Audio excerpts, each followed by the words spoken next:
صحابی نے اپنے دل میں تصور بھی لانا اچھا نہ سمجھا، میری عاقبت خراب نہ ہو جائے، میری آخرت نہ بگڑ جائے۔ عبداللہ بن روا تلوار لے کر کھڑے ہو گئے۔ کسی نے لکھا 3 دن کا، بعض نے لکھا 5 دن کا بھوکا صحابی ٹکڑے ہو گیا۔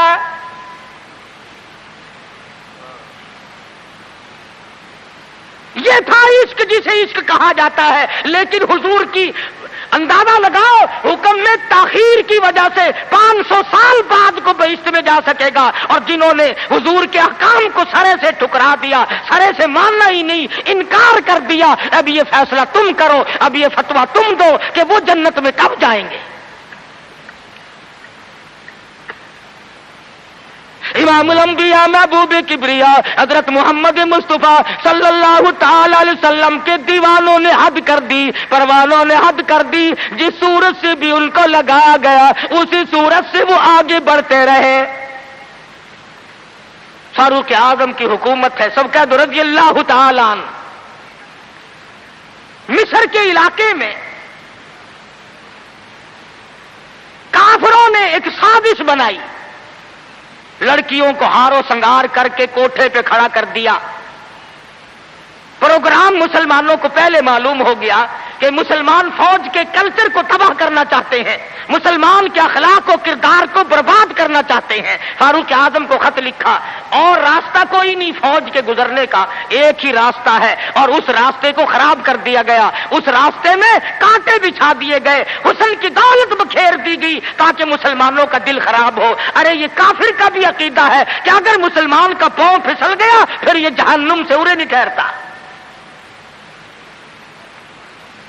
فاروق اعظم رضی اللہ تعالیٰ عنہ نے خط کا جواب دیا اور صاف صاف لکھ دیا، کوئی پریشانی کی بات نہیں، ساری فوج کو اکٹھا کر کے قرآن کی آیت سنا دو،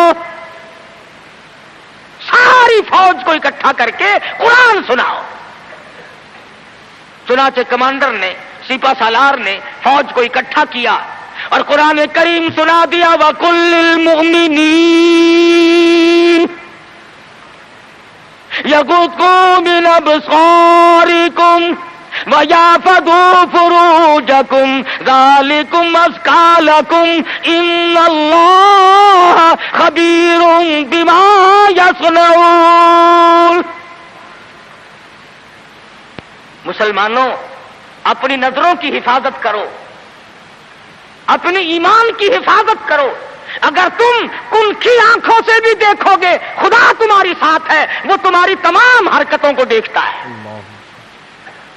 بس ایک قرآن کی آیت سنائی، سبینہ نہیں ہوا تھا، سارا قرآن نہیں سنایا، ایک آیت سنائی ہے مسلمان فوج کو، اور پھر حکم دیا گزرو اسی علاقے سے جہاں یہ تمام سازش کی گئی ہے۔ صحابہ گزر رہے ہیں، تابعین مسلمان گزر رہے ہیں، تالیاں بجتی ہیں، ڈانس ہوتا ہے، جھنکار ہے، گانا بجانا ہے، تمام مسلمان گزر گئے۔ لڑکیاں کہنے لگی، آئے اور جانے والوں تم سارے اندھے تو نہیں؟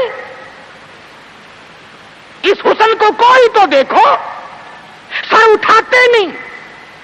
ایک مسلمان سپاہی گزرتا گزرتا کہنے لگا، کوئی کیسے دیکھے گا، سارے کے سارے اللہ کا قرآن سن کے آئے ہیں، سارے قرآن پاک سن کے آئے ہیں، یہ دیکھیں گے کیسے؟ لڑکیاں کہنے لگی، وہ قرآن کیسا ہے، اس میں کتنی قوت ہے، اس میں کتنی طاقت ہے، اس میں کتنی استعداد ہے، اس میں کتنی پاور ہے، جو ایسے حسن کے نظارے سے روک دے، جو ایسا حسن نہ دیکھنے دے۔ اور کہنے لگے، اور جانے والوں یوں نہ جاؤ، وہ قرآن کریم ہمیں بھی سناتے جاؤ، سناؤ ہمیں وہ قرآن۔ ایک مسلمان سپاہی چلتا بھی جاتا ہے، قرآن بھی پڑھتا جاتا ہے۔ تاریخ شاہد ہے، عیسائیوں کی بیٹیاں تھی، یہودیوں کی لڑکیاں تھی، کافروں کی بیٹیاں تھی، ارے تڑپ ہو تو تڑپ کر نیچے چھلانگ لگائی، اور جانے والوں چھوڑ کے نہ جاؤ، ہمیں بھی یہ قرآن سناؤ اور ہمیں بھی اللہ کے بندے بناؤ۔ ایک آیت سن کر اتنا عمل کیا، جن کو سازش بنایا تھا وہ تمام لڑکیاں مسلمان ہو کر مجاہدین کے ساتھ جاتی ہیں۔ آج سارا قرآن ہمارے سامنے ہے، اور قرآن بھی کیسا؟ جب کوئی مر جائے قرآن ختم کرنا، بھائی قرآن ختم کرنا، بھلا قرآن شریف کوئی 2-3 ورقوں کا جو ختم کرنا ہے؟ 4-5 آدمی بیٹھ جاتے ہیں، ورق گردانی کی، پلٹ دی الٹ دی، پلٹ دی الٹ دی، جب اندازہ ہوا نا کہ کھانا تیار ہو گیا، انہوں نے کہا صاحب قرآن بھی ختم ہو گیا ہے۔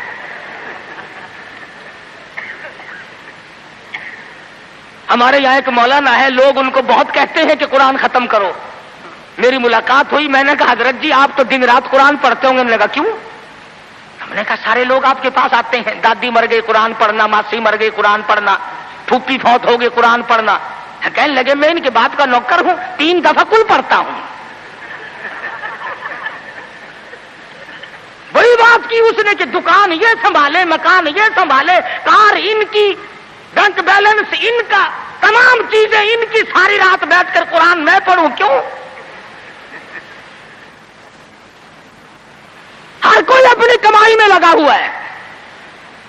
جو لوگ ملتان جاتے ہیں انہیں پتا ہے کہ چوک بازار ملتان کا سب سے بڑا بازار ہے۔ ایک روز گزرتے گزرتے ایک آدمی آیا اور بڑے مرے دل سے السلام علیکم، میں نے کہا جی وعلیکم السلام، حضور میرے لیے بھی کوئی دعا کرو، کاروبار بالکل نہیں رہا، ٹھنڈا کاروبار ہے۔ وہ شکر ہے میں نے پوچھ لیا، ورنہ مولویوں کی تو عادت ہوتی ہے اللہ برکت دے جی اللہ برکت دے، اور میں نے پوچھ لیا تیرا کاروبار کیا ہے؟ کہنے لگا کفن بیچتا ہوں۔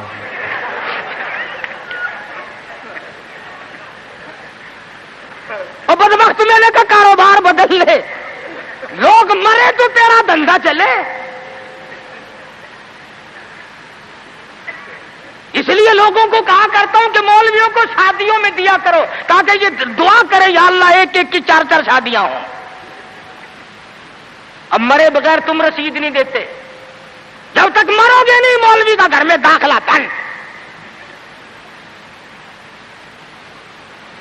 کیا کرے مولوی بیچارہ، کدھر جائے؟ سب کی بات یہ ہے۔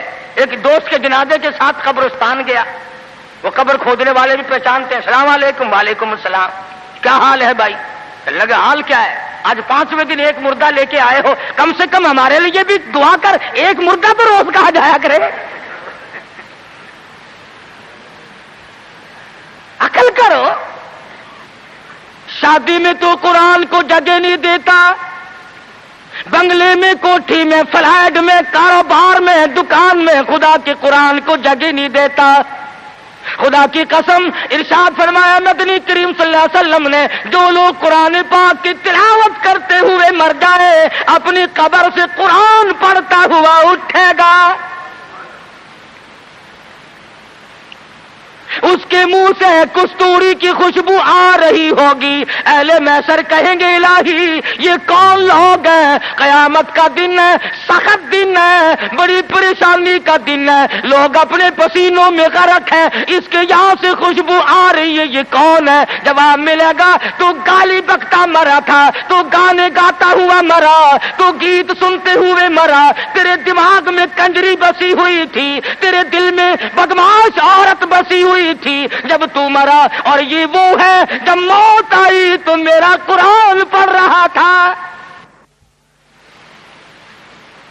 آج بھی قرآن پڑھتا ہوا اٹھا ہے، اس لیے اس کے منہ سے برکت، قرآن کی برکت سے خوشبو آتی ہے۔ تم نے برکتوں کو جانتے، یہ بسوں میں دیکھو، ٹیکسیوں میں دیکھو، عقیدہ دیکھ، ایک بھی تصویر لٹکی ہوئی ہے، یہ کس کی ہے؟ فلانے بابا کی ہے، سیون شریف والے بابا کی ہے، پاک پٹن والے، اور یہ بابے تھے یا بابن تھی، یہ عورتیں تھوڑی تھی۔ کچھ تو عقل کر، اللہ والوں کی توہین کرتے ہو۔ تیری موٹر کو، کار کو، ویگن کو، بس کو یہ بابا بچائے گا، خدا نہیں بچا سکتا، اسی لیے دھکے کھا رہے ہو کہ تمہارا خدا ریٹائر ہو گیا۔ اور جب خدا کا دروازہ آدمی چھوڑتا ہے اس کی عقل ماری جاتی ہے، اسے پتہ ہی نہیں چلتا کہ عورت کا معاملہ ہے یا مرد کا معاملہ ہے۔ میں عرض کر رہا تھا کہ مسلمان اگر نبی کی سیرت کو سنتا ہے یا جانتا ہے اور مانتا ہے تو کوئی وجہ نہیں کہ مسلمان کو کچھ زیر کر سکے۔